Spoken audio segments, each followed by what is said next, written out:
Mia, Sophie, and Alia were just ordinary teenage girls living in Liverpool until their lives were swallowed by a hidden network of predators. In the shadows of the city, a gang operated with chilling precision, preying on the vulnerable while the world looked the other way. This is the story of the Liverpool Rape Gang, how it stayed hidden, who it targeted, and the shocking truth that finally came to light. Liverpool had always been a city with stories of crime, but the recent wave of disappearances unsettled even the most seasoned investigators. It started quietly, almost imperceptibly. A teenage girl vanished from a quiet suburb, leaving her family frantic and searching. Days later, another girl failed to return home from school, and her absence sent ripples through the community. At first, each case seemed isolated random incidents that might have been explained by runaways or miscommunication. But soon, a deeper, darker pattern began to emerge. All the girls shared a vulnerable status, often living in difficult family situations or temporary care homes. They were the type of children society often overlooked, the ones who blended into the background, invisible to those who weren't paying attention. Families noticed small, strange details that did not make sense. One mother recalled seeing her daughter waiting near an empty dockside lot days before her disappearance, while another mentioned a strange car parked near her daughter's school. These small observations, dismissed at first, began to form a chilling puzzle. The police had little to go on. There were no witnesses, no calls for help, no clear motive. The girls seemed to vanish without a trace, as if swallowed by the city itself. CCTV footage was sparse, corrupted, or conveniently missing, and official reports described each case as isolated and unconnected. But the family's instincts screamed otherwise. Something unseen was lurking in Thessady's underbelly, carefully orchestrating its moves. The city streets, normally bustling with activity, seemed to hide shadows that only revealed themselves at night. Alleyways, abandoned buildings, and quiet corners became silent witnesses to unspeakable acts.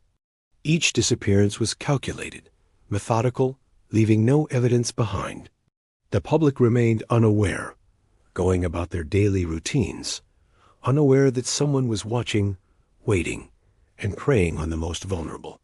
The sense of dread was quiet but pervasive. The community began to whisper about something unnatural, something organized. Despite the fear, no one could explain how a group or a single predator could operate with such precision. Investigators were puzzled. There were no immediate links between the missing girls, no common acquaintances, no visible connections. Yet, the similarities were undeniable. They were all teenagers, all living in fragile circumstances, all last seen in or near areas that would later be revealed as hubs for the predator-S activity. Families were left in limbo, caught between hope and fear, constantly wondering if their child would ever return. Beneath the surface of everyday life, the city itself became part of the story.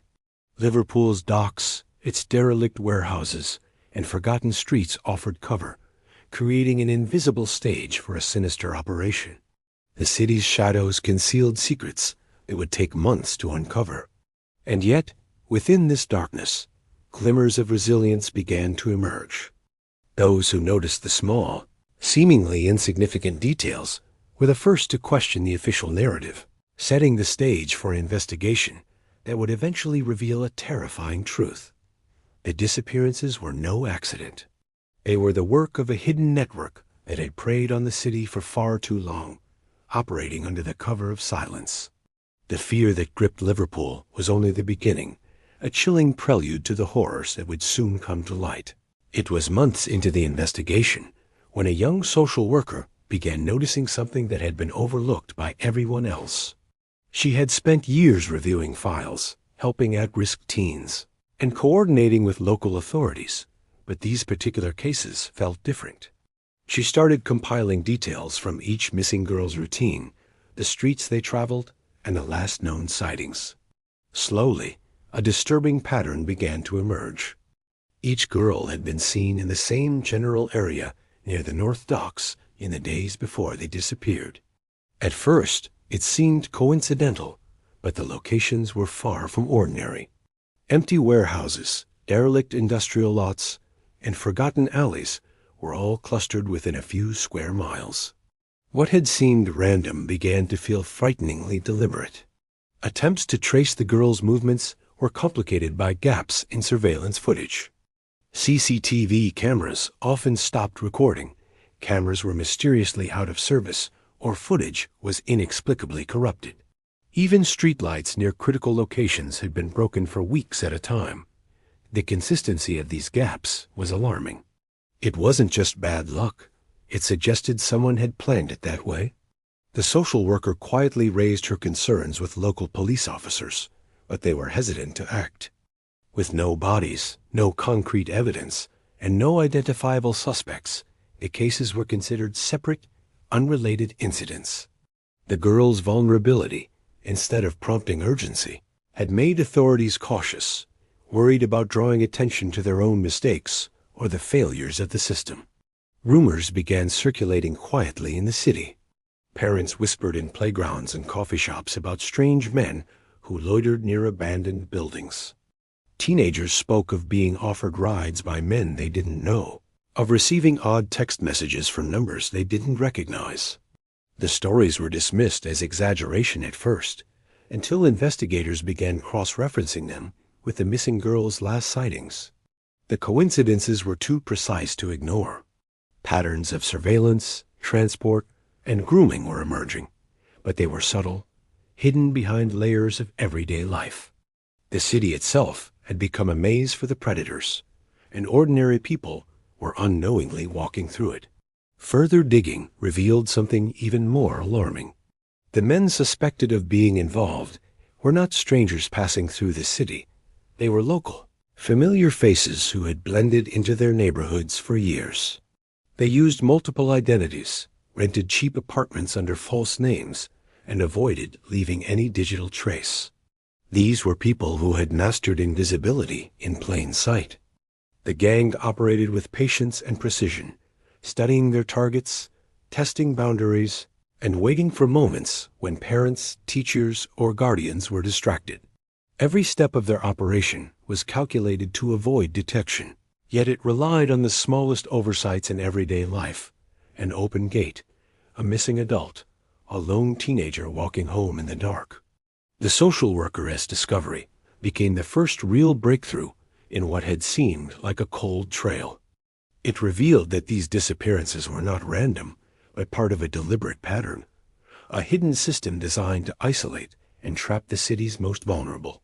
For the first time, the investigation had direction. But the more the authorities learned, the more dangerous it became. They realized they were dealing not with isolated individuals, but with an organized network that had spent years perfecting its methods. Liverpool's quiet streets, once considered safe by its residents, had become hunting grounds for a group that thrived in secrecy. The city had been living in the shadow of something sinister, and only now were the pieces beginning to fit together, revealing a darkness no one had been prepared to face. The first real breakthrough in the case came unexpectedly. A 15-year-old girl, previously reported missing, managed to escape from a locked storage room hidden deep inside a disused warehouse near the docks. She appeared exhausted and terrified, wandering along the outskirts of the industrial area, her clothes torn and face-pale from weeks of neglect. Authorities were stunned by the condition she was in. Her injuries told a story of repeated violence and captivity, of someone who had been carefully controlled and isolated from the outside world. Every scar, every mark, was a clue, but more importantly, she was alive and she could speak. What she described was chilling.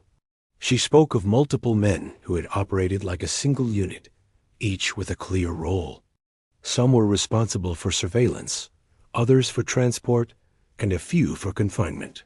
They rotated locations, moved the girls between abandoned buildings, and used coded instructions to communicate. They had a system, a cruel efficiency that left little trace. The survivor could not recall faces clearly, But she remembered certain details that hinted at the gang's presence. A symbol painted on a metal door, the scent of a particular cleaning product used in each holding area, and the pattern of their movements that repeated like clockwork. These details, seemingly small, were critical. They suggested planning, organization, and an unsettling level of experience. The survivor's testimony revealed another horrifying truth. She was not the only victim. The men had operated for years, and the girls she had met were all part of a larger pattern of exploitation. Each victim was chosen carefully, often isolated before the abduction, manipulated, and groomed into compliance. Their vulnerabilities were studied, their routines monitored. The gang was patient, methodical, and strategic. They waited for moments when no one was watching, when the city's ordinary distractions offered them cover. Even law enforcement, for all its resources, had been unable to detect the patterns because the operations were hidden in plain sight. Investigators also realized the psychological control the gang exerted. The survivor described fear so intense it became paralyzing, and confusion that made her doubt reality itself. She was trained to obey, threatened subtly and violently, made to feel invisible to the outside world. The trauma had been calculated, designed to prevent resistance and reduce the chances of escape. Even after her release, she carried the burden of memories that were difficult to articulate, memories that revealed the dark ingenuity of her captors. The revelation of the painted symbol sent shockwaves through the investigation. It was a tag that connected the present crimes to a gang thought to have disbanded years earlier, a group that authorities had long believed no longer existed. This meant that the network behind the abductions was not new. It was experienced, operating with knowledge of past mistakes and adapting to avoid capture. The survivor had unknowingly led the police to the first tangible piece of evidence that could trace the gang's movements and eventually reveal the scope of their operation. Her escape marked the turning point in the investigation. Until that moment, the missing girls had been faceless, their stories fragmented and isolated. But now, with her account, authorities began to see the larger picture. Liverpool's underbelly, once overlooked and underestimated, was starting to reveal its darkest corners. The network preying on vulnerable teens was no longer invisible. With one brave survivor, the first crack in the gang's carefully constructed facade appeared, and the hunt to expose the full extent of their crimes had begun in earnest. As investigators delved deeper into the survivor's account, a chilling reality became clear. The gang that had abducted her was not a new entity. It was part of an old criminal network with roots stretching back over a decade. Years ago, law enforcement had believed the group had disbanded following internal conflicts, arrests, and public exposure. But the truth was far more disturbing. A handful of members had never disappeared. They had merely gone underground, biding their time, waiting for the right moment to rebuild in secret. The survivor's testimony revealed that this was not a spontaneous crime spree, but a carefully orchestrated revival of an old, ruthless operation. The gang had evolved. Previously involved in petty theft and low-level drug dealing, they had shifted their focus to a darker, more lucrative enterprise, exploiting vulnerable girls. Unlike other criminal activities that left a paper trail or required public transactions, this new operation was nearly invisible. The gang operated with extreme caution. They avoided phones, never discussing their plans openly, and relied on burner devices that were discarded after each use. Messages were often written on paper and passed through trusted intermediaries, leaving no digital evidence for investigators to trace. Even the safest assumptions about communication were no longer reliable.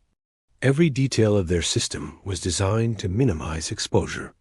Locations for holding victims were carefully chosen: abandoned warehouses, disused storage units, and remote industrial lots.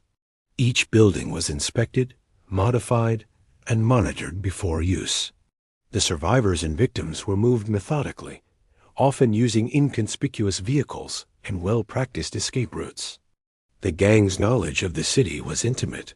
They understood which streets offered cover, which neighborhoods had blind spots in CCTV, and which areas had minimal foot traffic at critical times.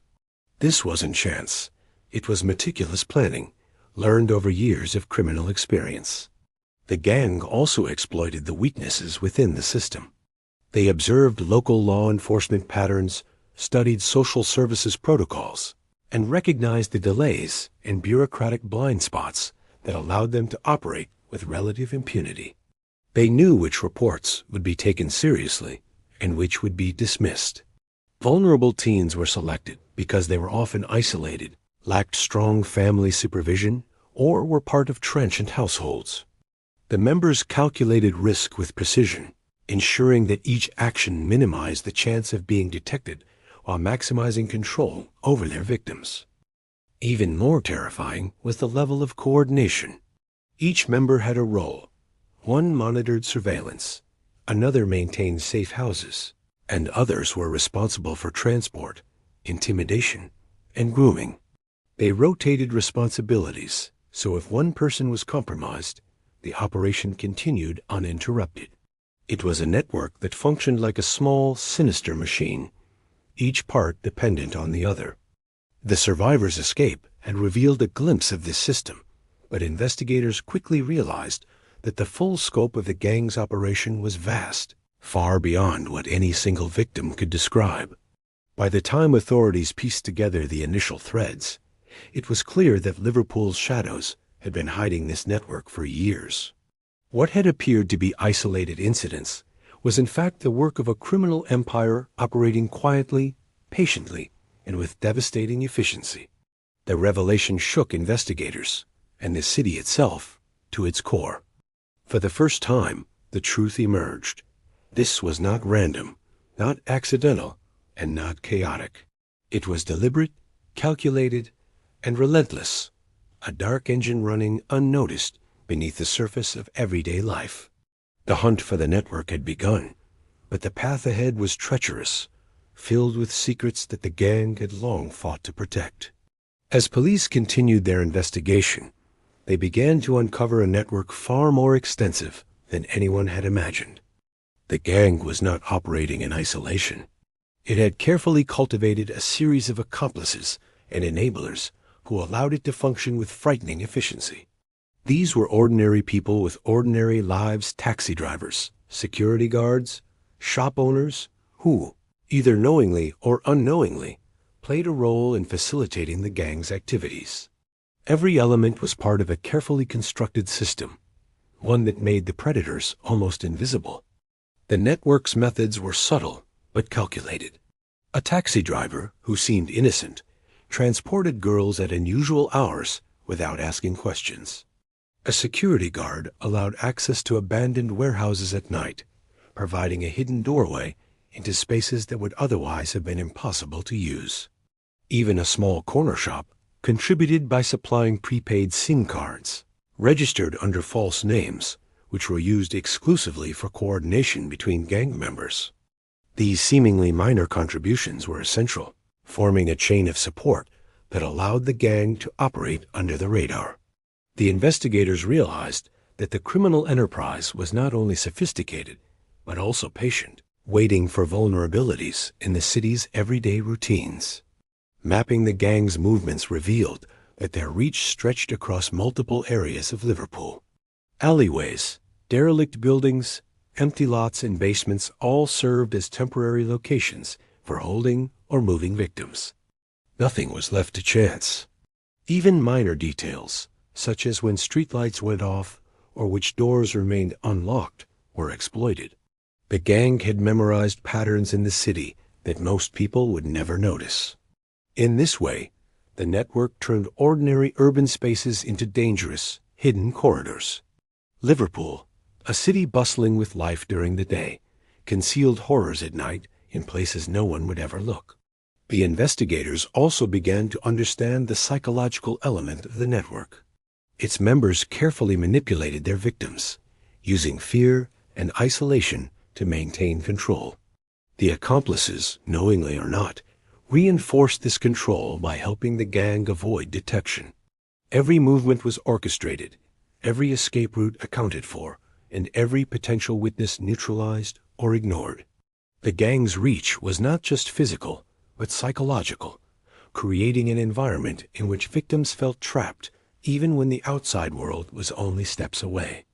Despite the immense challenge, investigators saw progress. The network structure, once invisible, began to emerge as a map of connections between people and locations.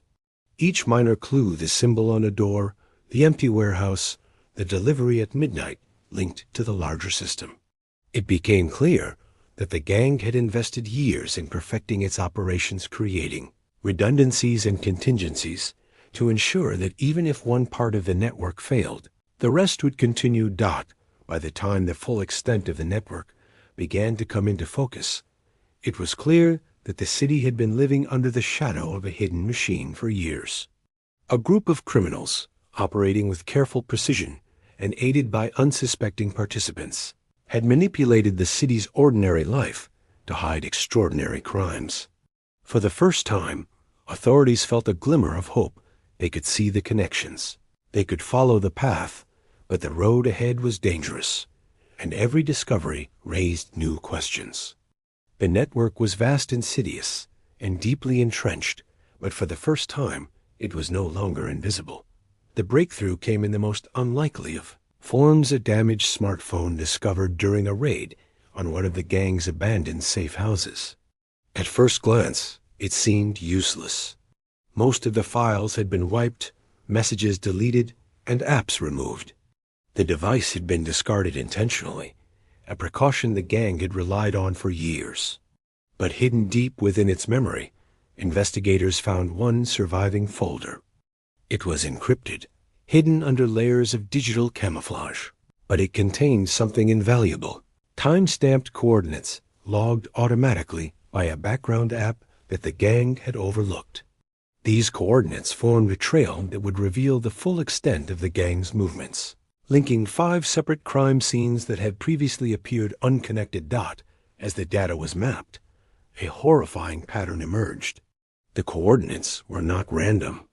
They showed a meticulously planned route through Liverpool.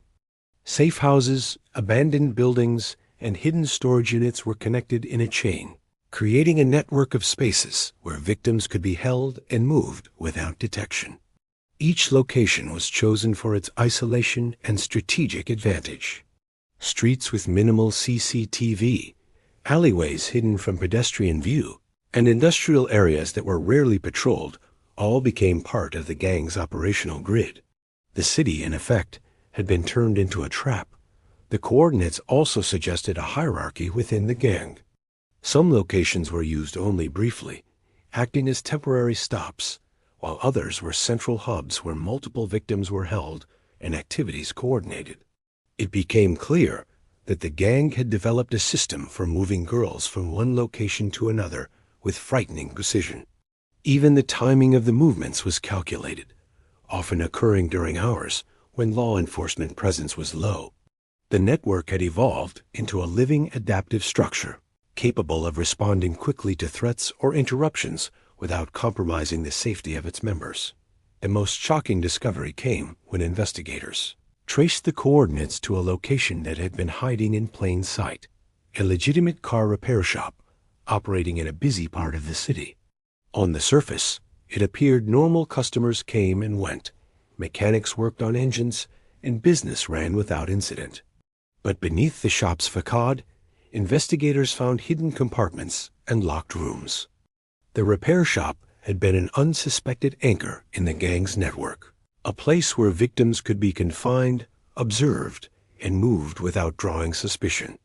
It was a chilling reminder that appearances could be deceiving, and that the gang had exploited not just the shadows, but the ordinary routines of daily life. As the team prepared to act, the tension was palpable. Every coordinate on the phone represented a potential crime scene, a place where victims had suffered, and possibly where more danger remained. The trail led directly to the heart of the operation, but it also revealed the complexity of dismantling it. The gang had adapted to remain invisible for years, and the investigators now faced the challenge of anticipating the criminal's next move. One wrong step could allow them to escape again. The smartphone, a small and seemingly insignificant device, had changed everything. It transformed the investigation from a search for clues into a targeted hunt, pointing the authorities toward the hidden infrastructure of the gang. For the first time, the investigators had a clear direction, a way to follow the network to its core. The city's darkest corners were about to be illuminated, and the path to justice, though dangerous, had finally begun to take shape. After weeks of careful surveillance and planning, the authorities were finally ready to act. The repair shop that had appeared ordinary for so long was now the focal point of the entire investigation. Officers had monitored it around the clock, noting deliveries at odd hours, unusual vehicle movements, and the comings and goings of people who seemed to vanish as quickly as they appeared. From the outside, it was just another part of the city's busy streets, but inside it concealed horrors that no one could have imagined. The night of the raid was tense. Every officer knew the risks. The gang was experienced, unpredictable, and dangerous. They had survived for years by operating in the shadows, and the police anticipated resistance. A coordinated plan was executed. Some officers entered the building quietly, while others surrounded it to prevent escape. The team moved with precision, aware that the lives of potential victims depended on their actions. The air was thick with anticipation, every sound magnified in the stillness of the night. Inside the shop, investigators quickly discovered hidden compartments and reinforced doors. In one of the concealed rooms, 3 teenage girls were found, frightened, exhausted, and barely able to stand. They had been held there for days, hidden behind layers of secrecy. The room was bare, designed to prevent escape, but the girls were alive. Their discovery was both a relief and a chilling confirmation of the gang's operations. It became clear that the repair shop was not just a temporary stop. It was a central hub in the network, a place where victims were monitored, manipulated, and moved at the gang's discretion. The gang members had anticipated interference. A back exit led to underground drainage tunnels, a maze that connected the building to nearby streets and provided a potential escape route. As officers moved through the building, several members attempted to flee. A citywide manhunt was launched instantly, officers spreading out across Liverpool to intercept anyone trying to disappear into the night. The chase was intense and dangerous, with suspects attempting to blend into the city they had long used as cover. By dawn, the operation had concluded. Every major suspect connected to the repair shop and the wider network had been arrested, either on the scene or during the ensuing manhunt. The scale of the arrests shocked the city. Individuals who had seemed ordinary, unremarkable, and part of everyday life were suddenly exposed as part of a calculated, hidden operation that had preyed on the city's most vulnerable for years. Families of missing girls, some of whom had been searching for answers for months, finally received confirmation of what had happened and hope that justice could begin. The raid revealed more than just the victims and suspects. It exposed the intricate web of the gang's operations. Evidence collected included logs of movements, encrypted notes, and tools used to conceal the girls. Each piece provided insights into how meticulously the gang had planned every step, from the selection of victims to their confinement and transport. The authorities now had not only the individuals responsible, but also the evidence to dismantle the entire network.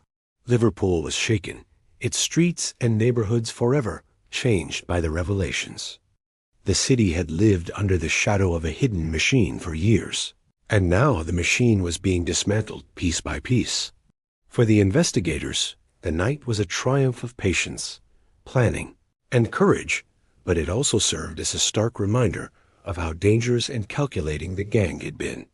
The nightmare was far from over, but the first decisive strike had been made, and the path toward justice was finally clear. The investigation that began with a handful of missing girls had, by now, revealed a criminal network far larger and more organized than anyone could have imagined. Court documents later showed that the gang consisted of 30 individuals, each playing a crucial role in the operation. Some were responsible for transportation, others for surveillance, while a few maintained safe houses and concealed compartments. Even seemingly minor participants, like taxi drivers or shopkeepers, had contributed to the gang's ability to remain hidden for years. The sheer scale of the network shocked the city and exposed a horrifying truth. Organized exploitation had been thriving in Liverpool, carefully shielded from view. Families of the missing girls finally received answers, though many questions remained. Some victims had been recovered physically, yet the psychological scars they carried were deep and long-lasting. Their stories, once fragmented and whispered, now painted a grim picture of manipulation, control, and terror. Each victim described similar experiences: isolation, threats, constant monitoring, and a terrifying sense of invisibility. The gang had preyed on the most vulnerable, exploiting gaps in social services and law enforcement, knowing that some children would be overlooked. The trauma extended beyond the victims themselves, rippling through families and communities, leaving a lasting mark on the city. Investigators worked tirelessly to piece together every detail, reconstructing the network's operations, movements, and methods. Evidence collected from safe houses, phones, and encrypted notes revealed the gang's meticulous planning. They rotated responsibilities, changed locations frequently, and used a combination of fear and manipulation to control their victims. The more investigators learned, the more it became clear that Liverpool's ordinary streets had been transformed into a labyrinth of danger. Alleyways, basements, abandoned warehouses, and even legitimate businesses had been weaponized against those who had nowhere else to turn. The trial that followed brought public attention to the scale and severity of the crimes. The media, once unaware of the network's existence, covered the story extensively, prompting outrage and demands for systemic change. Social services and law enforcement faced scrutiny for failing to detect the network sooner, while the city grappled with the realization that its neighborhoods had concealed horrors for years. For the first time, Liverpool collectively confronted the unsettling truth that predators could hide in plain sight, operating for years without detection, and that vigilance, community awareness, and systemic support were essential to protect vulnerable children. Despite the arrests and convictions, the investigation left lingering questions. Were there more victims still undiscovered? Had the network influenced other areas beyond Liverpool? The answers were difficult, and for many families, closure came slowly, often accompanied by the lingering fear that some shadows might never be fully illuminated. Yet, the dismantling of the gang offered hope, a statement that coordinated evil, no matter how carefully concealed, could be exposed and brought to justice. The case became a landmark moment in UK criminal history, studied by law enforcement, social workers, and policymakers alike.